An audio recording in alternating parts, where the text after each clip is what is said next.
investigators found telltale deposits of chlorine, a corrosive substance known to eat into the inner walls of the propeller blade. So then the question becomes, where did the chlorine come from?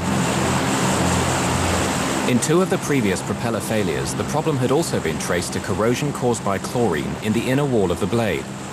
Flight 529's blade had also snapped off 33.5 centimeters from the hub, very similar to the 2 previous blade failures.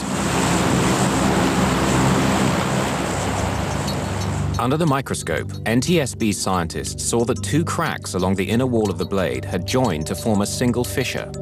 This had grown and grown until it circled the blade, at which point it snapped under the stress of normal operation. But the NTSB scientists noted something else. On the inner surface, extending about 4 centimeters from the fracture, there was a series of sanding marks. Hookey set off to Hamilton Standard, intent on getting the maintenance records for the propellers. What had been done to the blade when it had been recalled? At the factory, Hookey examined the blade's repair reports. He noted the initials of the technician who did the work, CSB, Christopher Scott Bender. He was a young technician who worked at a Hamilton Standard propeller repair facility. Christopher Bender had watched the news of the accident on television, little realizing how he was involved in the accident. I saw the Hamilton Standard prop on it, and I was like, I hope this is not a prop failure. It was just kind of the back of my mind, and that morning they were like, you know, the NTSB is down there, FAA is investigating, and they've called in some of our engineers to go also down there, and it might be a prop failure. And as soon as I heard that, my heart just sank. I was like, you know, I think I might have even cried a little bit, because I was just, you know, just emotionally overwhelmed that, you know, something I had put my hands on, the procedure that somebody trusted me to do failed. And because of that, somebody had died.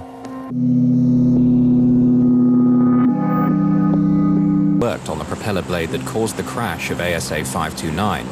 The NTSB now had to find out how the blade had passed inspection. Propeller blades are hollow. Inside, weights are inserted to balance the prop. They're kept in place by a cork soaked in chlorine.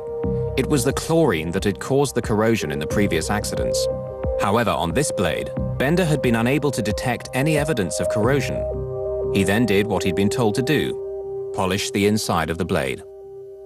The draft accident report we present to you today involves Atlantic Southeast Airlines Flight 529. The NTSB found that by polishing the blade, Hamilton Standard had unwittingly removed all traces of the crack, and a later, more thorough ultrasound examination couldn't detect it.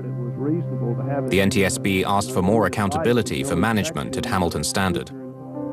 And so the final report read, the fracture was caused by a fatigue crack from multiple corrosion pits that were not discovered by Hamilton Standard because of inadequate and ineffective corporate inspection and repair techniques, training, documentation, and communications. But the board could offer little advice on the one thing that had caused all these deaths: fire. The conundrum is, how do you make a fuel burn in an engine but not ignite when it's spilled? One way to reduce the severity of post-crash fires is by utilizing less flammable fuel. In 1984, the Federal Aviation Administration and NASA decided to test a new, safer fuel by staging an accident using a remote-controlled plane. Unfortunately, it was not a conspicuous success.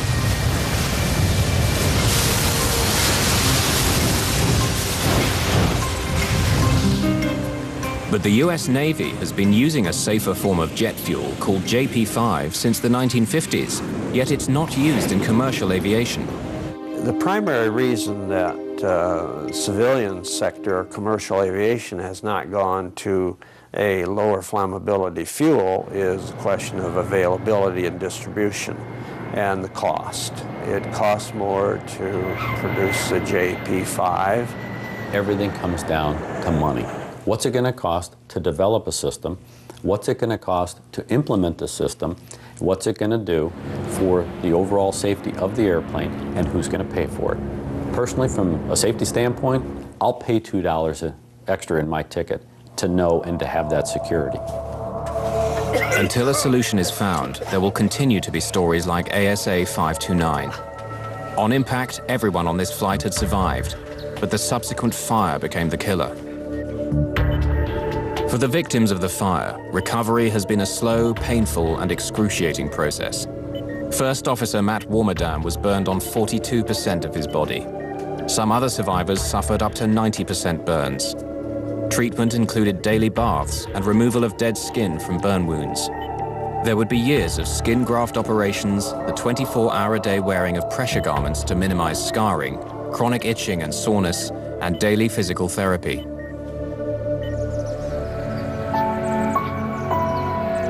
Seeking closure on the trauma of the crash, residents built a memorial to the victims of Flight 529 behind Shiloh United Methodist Church, a short distance from the accident site in Burwell. You know, I wish this had never happened.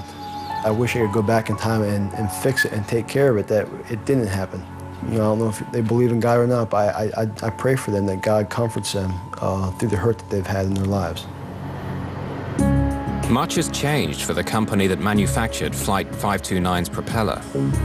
Now renamed Hamilton Sundstrand, it's part of the giant United Technologies Aerospace and Defense Group. Flight 529 was the last time that one of its propellers failed in flight. Its inspection and repair process was made more stringent, in some cases exceeding FAA requirements. Since the 3 blade failures, there have been none whatsoever. Of the 29 people aboard ASA Flight 529, only 8 escaped with minor injuries. Of the 21 others who received major injuries and burns, 10 subsequently died. Flight attendant Robin Feck declined to be interviewed for this film.